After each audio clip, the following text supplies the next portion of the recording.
My father's grandfather, he lived in a place called Glen Keen. Gleann Caoin, Glen Keen, that's one way to spell it. But it was a very sheltered valley, and it was in after, like in those days there was no roads there. The Bundurra, Leanan to Louisburg Road, it was only a bridle path in those days that you'd ride your horse through. But he lived away in off the beaten track, so they didn't have much contact with people passing the road. But a strange thing about it, during the famine, they went through the famine and they never were without potatoes. The blight didn't hit in their village, which is a strange thing. It was every place else, but it wasn't there. And they had corn, wheat, barley, oats and rye and potatoes and all kinds of vegetables. And they went through the famine without any problem. That's a strange thing. People, a few miles from them, they were starving.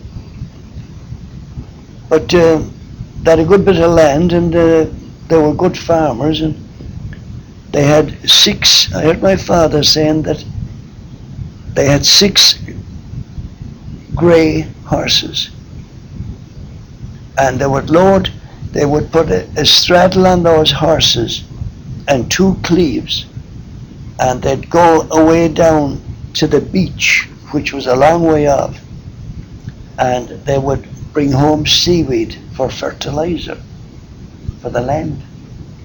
And with 6 horses going, there was 12 cleaves of fertilizer coming back in each trip. And I believe they could make about 3 trips a day to the beach. And that's the way they got a lot of their fertilizer. And that is terrific stuff for growing potatoes or anything you want to put on. It makes your land very rich because of all the oil that's in it. So, and there was a man coming over from England. His name was, or Scotland, his name was Houston. Big rich guy. And he was getting a tract of land from the British, because he did something to somebody's rear end too. And he was getting a tract of land all the way from Ashley Bridge, right all the way until you meet the Atlantic Ocean, 20 miles away. And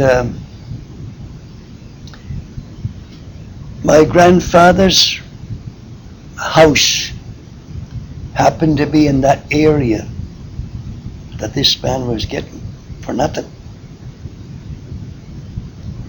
So he was evicted, thrown to hell out.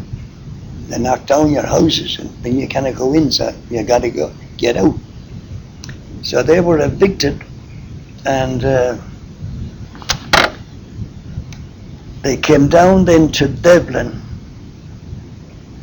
and they got a farm in Devlin, a small farm in Devlin, and they settled there. And then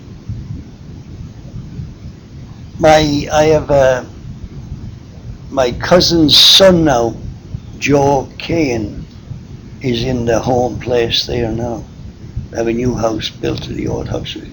Still there, it's stable nowadays. But that's where my dad came from. My dad's people came from Glen Keen, and his father was named Thadeus Hastings, and his father before him, that was the man in Glen Keen, along with Thadeus, where he was the son, and I don't know many other brothers he had. And